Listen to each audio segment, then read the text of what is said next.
finally got the chain tensioner on. I had to do a lot of grinding to make it fit perfectly. You can see fits pretty snug now. There was a lot of gap.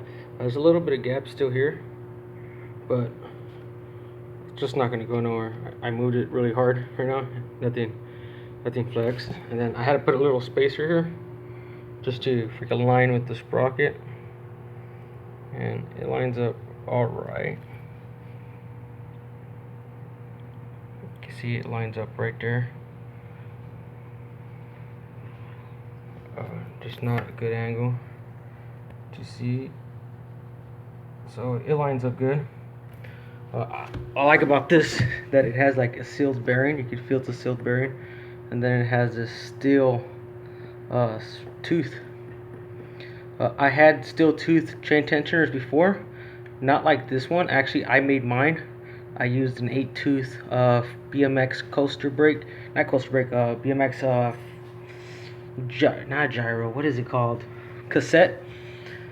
And I made one. I put a sealed bearing in it off a skateboard, and it fit in there perfectly. Like I said, I had to put a little spacer, but now it seems like it's gonna line up perfectly.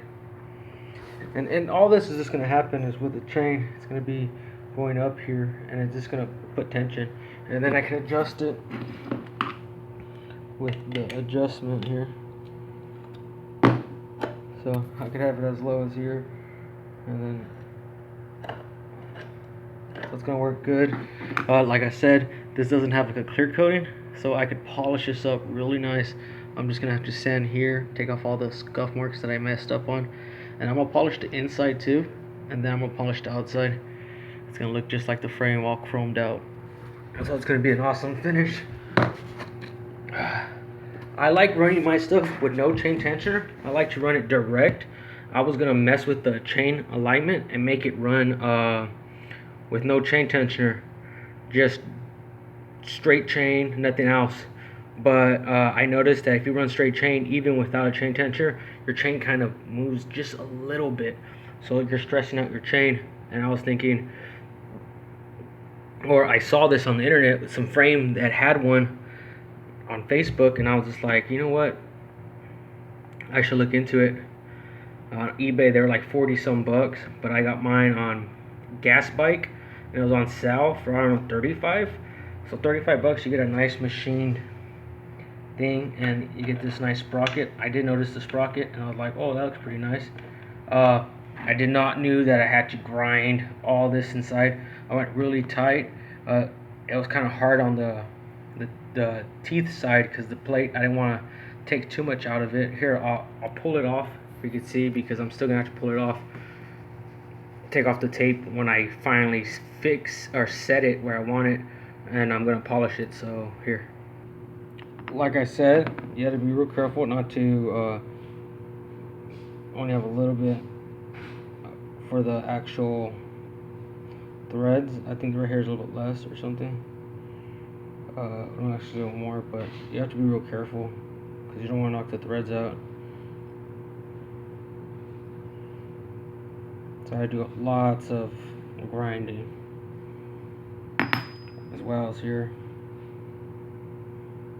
This is the first side I did, so I took my time, and you can see how thin the metal is right here.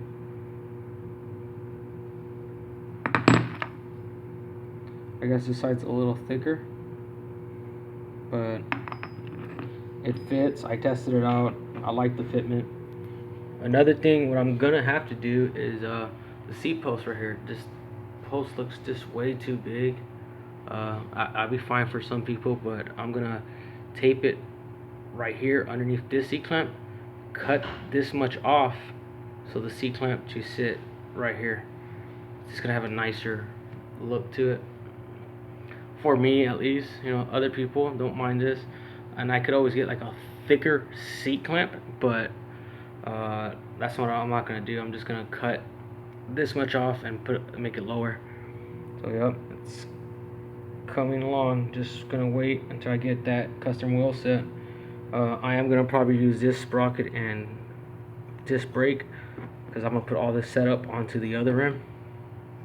Yep, that's it.